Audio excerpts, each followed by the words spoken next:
तो मैं गौरी आप सबके बीच बीए सेकेंड ईयर द्वितीय वर्ष का मध्यकालीन काव्य के हर एक चैप्टर का व्याख्या लेकर आ रहा हूँ। अगर आप लोग अपनी तैयारी करना चाहते हैं तो इस प्लेटफार्म के माध्यम से कर सकते हैं, जिससे आप सबका कंसेप्ट क्लियर होगा और आप द्वितीय वर्ष में अच्छे अंकों के साथ उत्तीर्ण होंगे। इसलिए मैं सबसे पहले सूरदास द्वारा रचित पद्य को ही लेकर आप सबके बीच आया हूँ।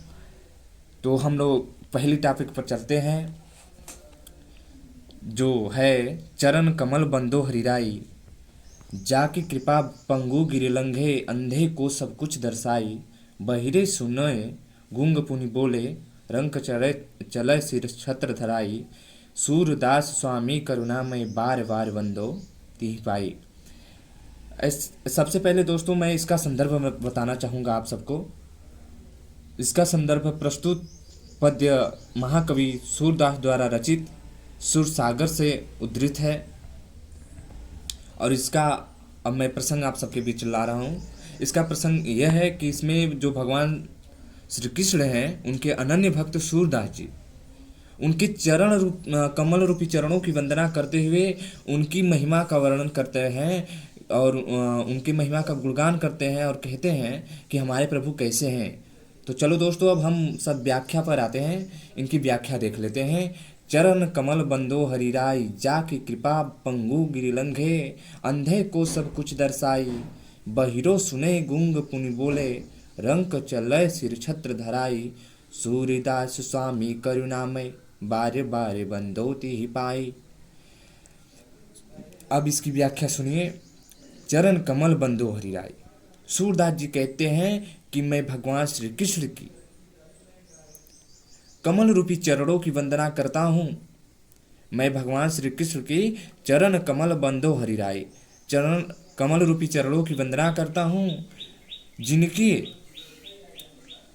कृपा से, जाकी कृपा पंगु गिरिलंघे, जाकी मतलब जिनके, कृपा मतलब कृपा से, पंगु मतलब लंगड़ा लूला, गिरी मतलब पर्वत को, लंघे मतलब पार कर जाता है, अंधे को सब कुछ दर्शाई और अंधे व्यक्ति को सब कुछ दिखाई देने लगता है।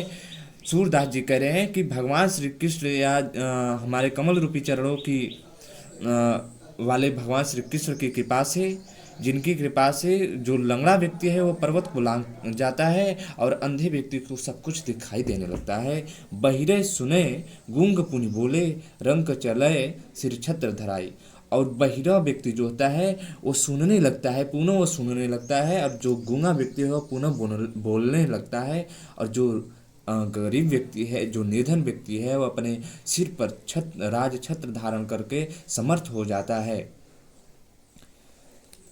सूरदास जी कहते हैं, सूरदास स्वामी करुणामय बारे बारे बंदो तिहि पाई। सूरदास जी कहते हैं कि ऐसे कृपालु भगवान के उन चरणों की मैं बार बार वंदना करता हूँ। देखिए दोस्तों, मैं अब सूरदास द्वारा रचित दूसरे पद पर चलते हैं हम लोग। लेकिन आप सबको बेहतर तैयारी के लिए इस चैनल पर बराबर बना रहना चाहिए, जिससे आप सबका कंसेप्ट क्लियर हो, क्योंकि आप लोग प्रोफेसरों द्वारा हो सकता है पढ़ लिए भी हों और कुछ लोग नहीं पढ़े भी हों। इसलिए आप इस चैनल को सब्सक्राइब करें, ज़्यादा से ज़्यादा शेयर करें और आप बराबर लगातार इस पर बने रहें। और हिंदी का अब इस पर लेक्चर अपलोड किया जाएगा आप सबको एक निरंतर माध्यम से, आप सबके बीच सारे लेक्चर दिए जाएंगे। आप लोग इस चैनल पर कृपया बने रहें और अपने कंसेप्ट को क्लियर करें, जिससे आप बेहतर अंक से उत्तीर्ण हो सकें। देखिए अब हम लोग चलते हैं सूरदास द्वारा रचित दूसरे पद पर। अविगत गति कछु कहत न आवे, जो गंगे मीठे फल को रस अंतर्गत ही भावे, परम स्वाद सब ही सुन निरंतर, अमित तो से उपजावे, मन बानी को अगम गोचर, सो जाने जो पावे, रूप रेख गुण जाति जुगति बिनु, निरालंब कित धावे, सब विधि अगम विचार ही ताते, सूर्य सगुन पद गावे। तो सबसे पहले दोस्तों हम इसका संदर्भ बताना चाहेंगे आप सबके बीच। सूर जो है निर्गुण निराकार ब्रह्म का अस्तित्व स्वीकार करते हैं, परंतु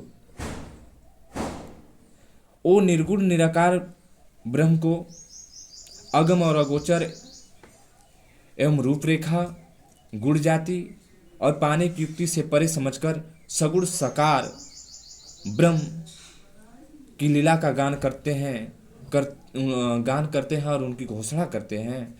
तो कहते हैं अविगत गति कछु कहत नावे। कह रहे हैं कि निर्गुण निराकार ब्रह्म की गति को कुछ कहा नहीं जा सकता। उसकी जो गति है वो परे है।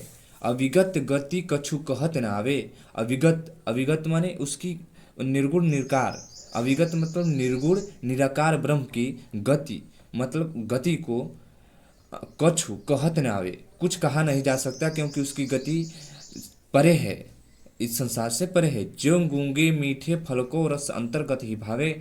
अब सूरदास जी उदाहरण के माध्यम से समझा रहे हैं कि ज्यों गूंगे मीठे फल को रस अंतर्गत ही भावे। उस निर्गुण निराकार की ब्रह्म की महत्ता को बता रहे हैं उदाहरण के माध्यम से कि ज्यों गूंगे मीठे फल को रस अंतर्गत ही भावे। ज्यों ज्यों मतलब जैसे, गूंगे मतलब गूंगा व्यक्ति मीठे फल को खाता है तो उसके स्वाद को, उसके रस को, उसके आनंद को अपने अंदर ही महसूस करता है। अंतर्गत ही भावे, अपने अंतर आत्मा में ही महसूस करता है, उसके आनंद को समझ पाता है, परंतु वह किसी के सामने उसे प्रत्यक्ष रूप से कह नहीं सकता। ठीक उसी प्रकार निर्गुण निराकार ब्रह्म की उपासना करने वाला व्यक्ति निर्गुण निराकार ब्रह्म के बारे में किसी के सामने प्रत्यक्ष उनका गुणगान नहीं, उनके बारे में बता नहीं सकता। परम स्वाद सब ही सुनिरंतर अमित तोष उपजावे। परम परम मतलब उस परम जो महत्वपूर्ण आनंद प्राप्त हो रहा है, जो आनंद मिल रहा है, परम स्वाद सब ही सुनिरंतर अमित तोष उपजावे। उससे जो गूंगा व्यक्ति है उससे बहुत आनंद प्राप्त होता है, उससे संतोष प्राप्त होता है। मन बानी को अगम अगोचर सो जाने जो पावे। मन बानी को अगम अगोचर सो जाने जो पावे। रूप रेख गुण जाति जुक्ति बिनु निरालम कित धावे। सब विधि अगम विचार ही ताते सुर सगुण पद गावे।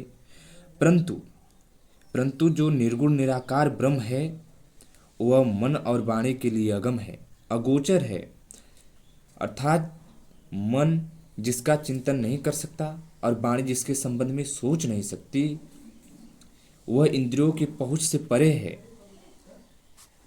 उसे कोई बिरला ही जानने वाला हो सकता है, सर्वसाधारण के लिए वह सुलभ नहीं है, क्योंकि उसके स्वरूप की कोई स्पष्ट रूपरेखा नहीं है।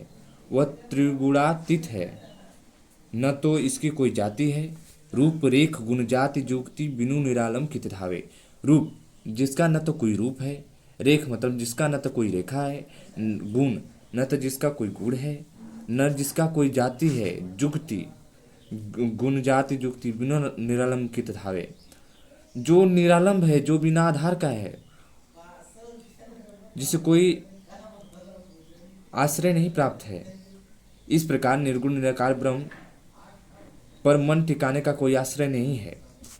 सब विधि अगम विचार हिताते सुर सगुण पद गावे।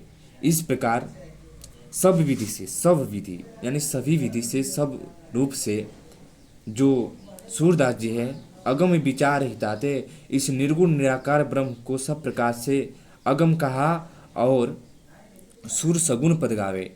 भगवान श्री कृष्ण के सगुण साकार लीला का गान करने लगे। अब हम लोग अगले पद पर चलते हैं। अद्भुत राम नाम के अंग, धर्म अंकुर के पावन दोय दल, मुक्ति बधुर ताटंग, मुनि मन हंस पक्ष जुग, जाके बल उड़ी उधर जात, जन्म मरण कारण को कतरी तीक्षण बहु विख्यात, अंधकार अज्ञान हरण को रवि शशि जुगल प्रकाश, वासर निशि दो करे प्रकाशित महाकुमंग अन्यास, दुहुलोक सुख करण हरण दुख, वेद पुराणनी साखी, भक्ति ज्ञान के पंथ सुर ए प्रेम निरंतर भाखी। देखिए, जो सूरदास जी हैं अब राम की महत्ता का वर्णन कर रहे हैं कि राम कैसा है और ये निर्गुण निराकार ब्रह्म कैसा है। तो देखिए दोस्तों, ध्यान से सुनिए इसका व्याख्या और अपने कंसेप्ट को क्लियर कीजिए। अंक माने अक्षर होता है। टाटंक माने कान की तरक्की या करफूड, जिसे कर्ण फूल बोलते हैं। करतरी मतलब कैंची। तीक्ष्ण माने तेज धार वाली तलवार। कुमग मतलब गलत या बुरा रास्ता। अनायास माने सहज ढंग से। भाखी माने स्मरण करना या स्मरण करो। अद्भुत राम नाम के अंग। राम नाम के अंग धर्म अंकुर के पावन द्वैदल मुक्ति बधु टातंग। सूरदास जी कहते हैं राम नाम में रा और म दो अक्षरों का अनोखा महात्म्य है, यानी महत्व है। दो अक्षरों का अद्भुत दो अक्षरों के जोड़े से बना है, जिसका बहुत बड़ा महत्व है। राम नाम के दो अक्षर धर्म अंकुर के पावन द्वैदल। राम नाम के द्वैदल दो अक्षर धर्म के अंकुर के दो दल यानी नई पत्ती की तरह है। और मुक्ति बधु टाटंक, मुक्ति रूपी बधु के कान के दो आभूषण, ये दोनों अक्षर मुनि के मन रूपी हंस के दो पंखों के समान है। मुनि मन हंस पक्ष जुग जाके बल उड़ी उधर जात। मुनि के पंखों के समान है, जिनके बल से वे उड़कर जाके बल उड़ी उधर जात, जिनके बल से वे उड़कर अधोगमन करते हैं, अर्थात स्वर्ग चले जाते हैं। जन्म मरण कारण कोई करतरी, तीक्ष्ण बहुत विख्यात। राम नाम का जन्म और मरण के कारणों को काटने वाली तीक्ष्ण कैंची की तरह काटने वाला है। राम का नाम जन्म मरण कारण को करतरी, तीक्ष्ण बहुत विख्यात। जन्म मतलब जन्म और मरण मतलब मरना यानी मृत्यु। कारण ऐसे कारण को करतरी मतलब कैंची की तरह तीक्ष्ण धार वाली।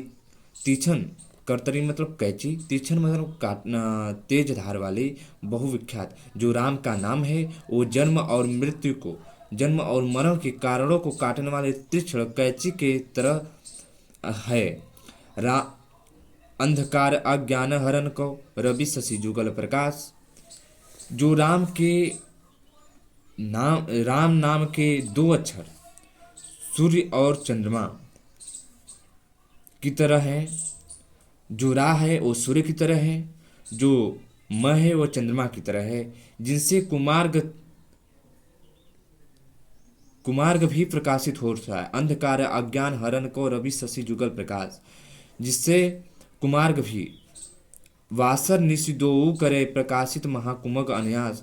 जिससे वासर मतलब दिन, निशि मतलब रात, दो करे दोनों के एक कर देता है, यानी प्रकाशमय कर देता है दिन और रात को। राम का जो नाम है, जो रा है यानी रा मतलब जो सूर्य है, और म मतलब जो चंद्रमा है, जो उनके राम और नाम में जो सूर्य और चंद्रमा जुड़े हैं, वो वासर दिन और रात को यानी कुमार्ग को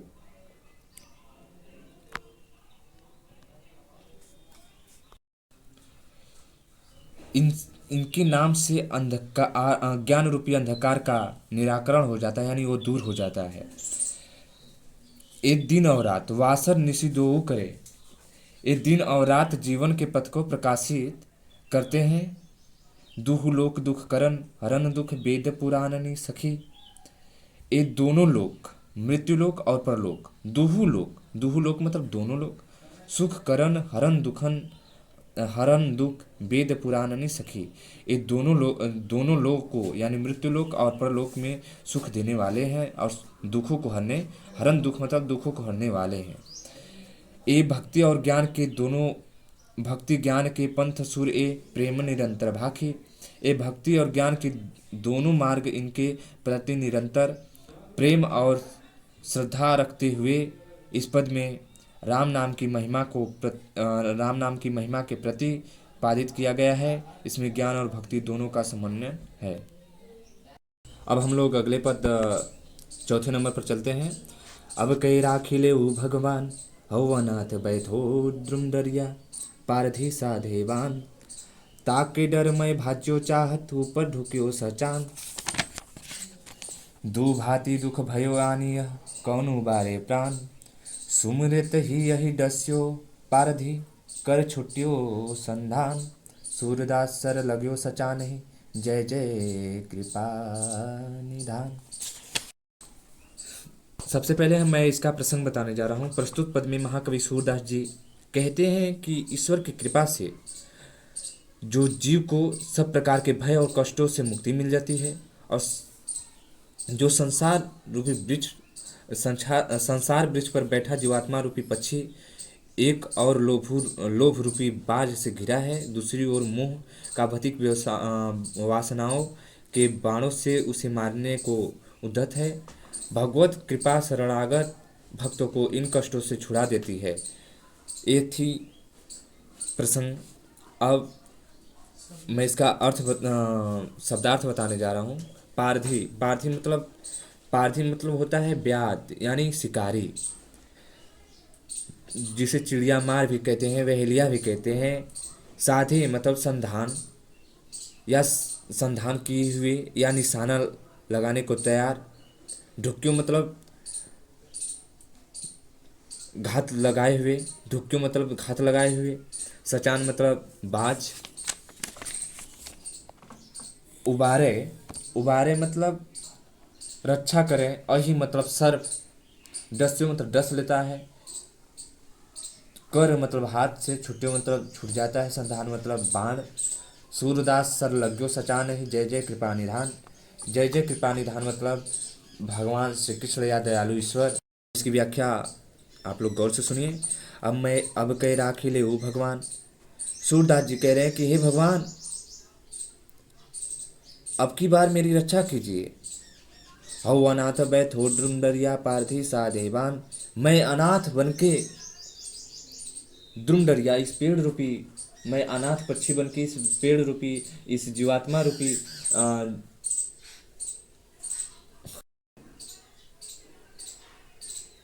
अनाथ बैठो द्रुम डरिया, पारधी साधेवान। मैं अनाथ रूपी पक्षी बनकर इस पेड़ की डाली पर बैठा हूँ। पारधी मतलब शिकारी जो है, मेरे पर निशाना लगाया हुआ है।